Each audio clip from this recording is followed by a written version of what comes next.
Hello YouTube friends and welcome to my channel. In this video I will show you an unboxing and first look of a new brand that I ordered a knife from. So this is the brand is called Komoran Tactical Steel. Yeah, the tactical steel is a mystery because they do not specify what kind of steel they're using. We will be talking about that a little bit later. So inside the packaging we have a letter. So basically they're speaking about the legend in the ancient Japanese that the cormorant was revealed as a fearsome bird of prey. So this is all really nice and good, but this is a knife made in China. I presume from a Chinese company, and I don't know why they're implying heavy on this Japanese folklore, but yeah, take it as it is. So box has standard laser cut or a wire cut foam insert.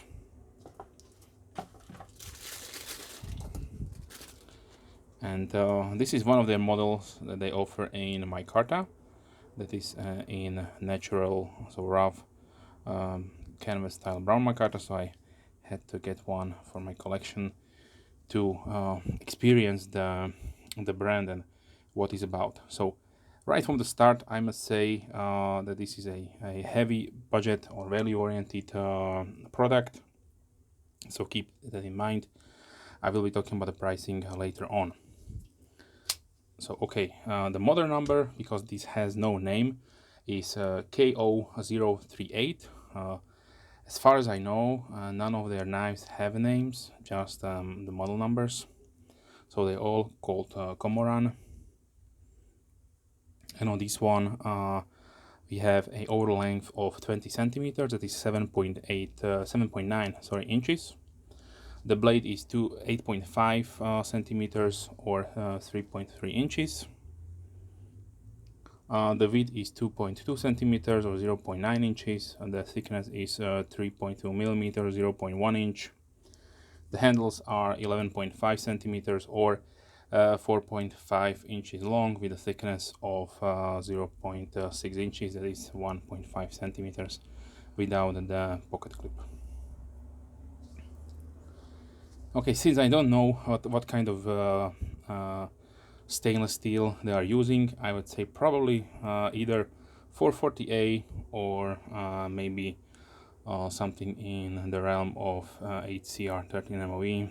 Who knows if they will be using something better, like let's say Chinese D2. They would probably mark it on the blade. I don't know why not to put the blade, the material on the papers or on the blade.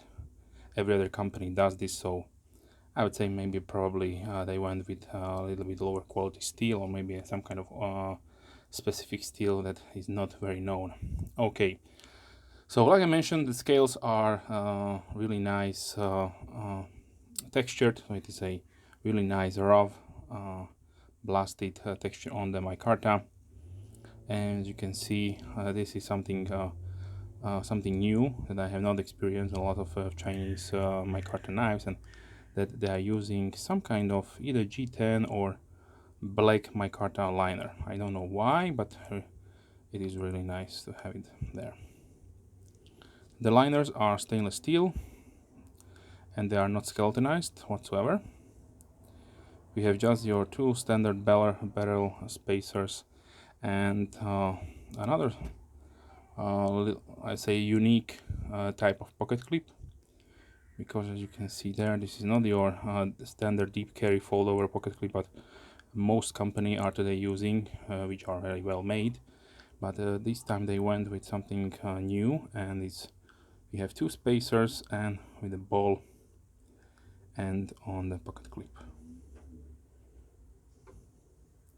So I will test it out on the pocket in a few seconds. Okay, so we have a nice drop point configuration. Let's see the sharpness. And once again, I have no paper. I have, sorry. So right out of the box, this is really nice and sharp. This is how it's supposed to be. Pivot assembly, it rides on plastic caged ball bearing washers. As you can see there, they are clearly visible because they are not inset in the frame.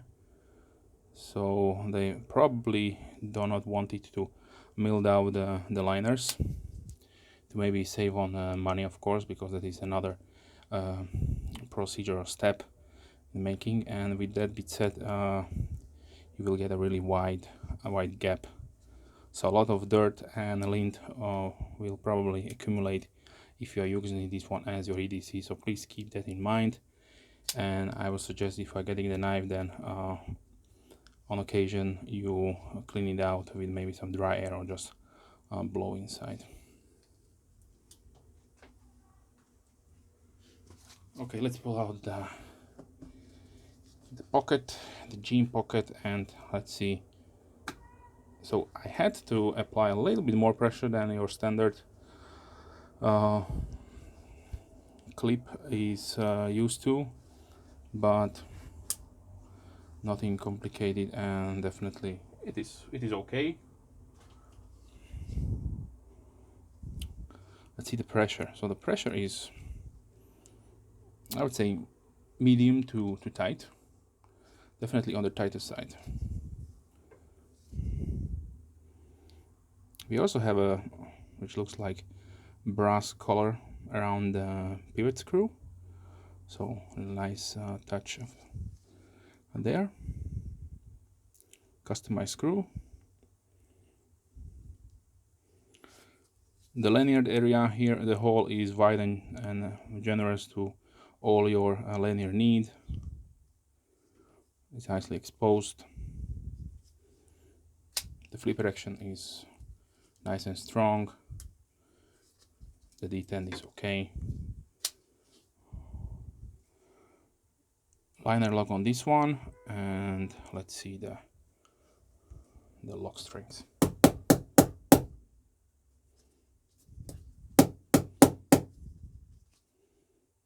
No blade play whatsoever. So yeah.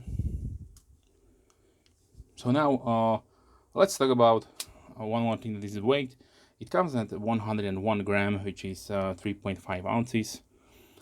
These are made in China, and the pricing. So when I checked White Mountain Knives, where I got this one, it was at $22.99. So please keep in mind, if you are living elsewhere in the world, these can be a little bit on pricey side. Depends on what kind of taxes and custom fees you have to pay.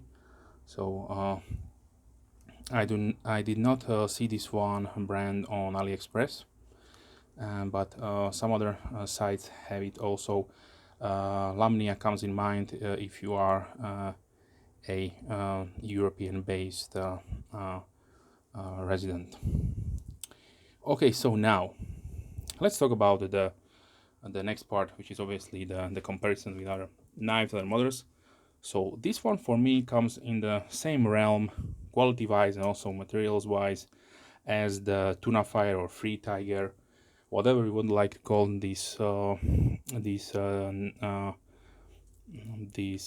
series of knives that are under different names.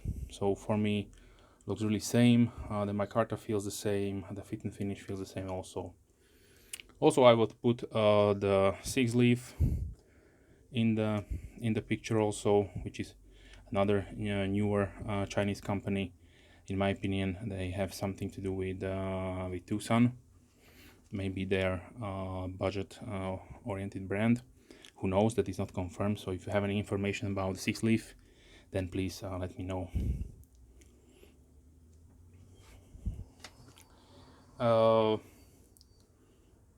As I mentioned, I would probably compare it with the Tuna Fire or Free Tiger brands of knives, because the pricing is really comparable. So these are also around $25 to $30. So yeah.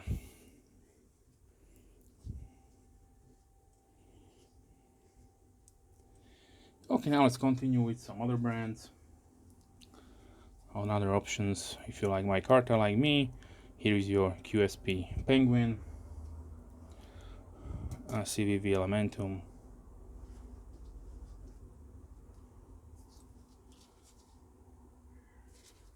Petrified fish, 949. Yeah, 949.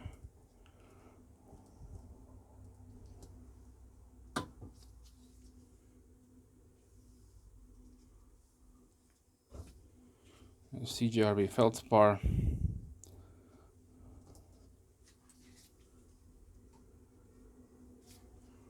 There's a Spyderco Paramilitary 2 in Micarta.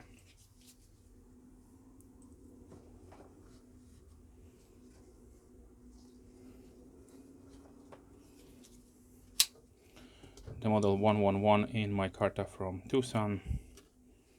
Has been a while since I showcased this one.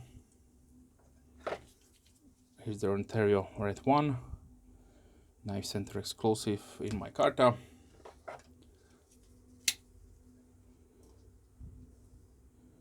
Broker Plus Bonfire.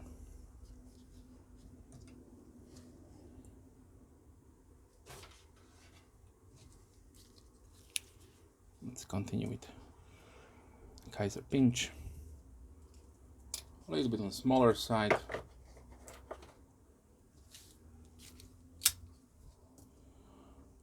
Kaiser Begleiter 2.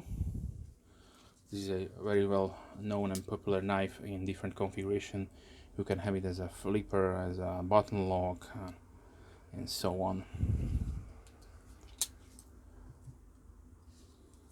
Okay, let's see. Here's a 940 from Benchmade.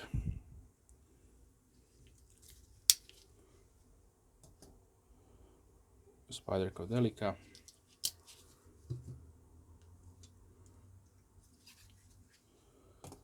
Full size Griptilian.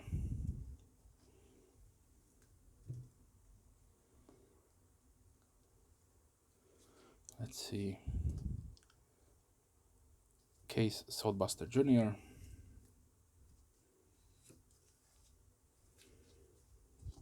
Kershaw Leak.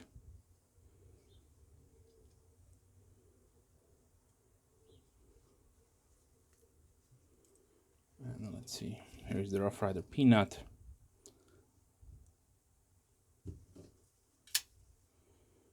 Ace Grand from Giant Mouse. CRKT Pillar 1. And let's close it down with the K-Bar Dozier Folding Hunter.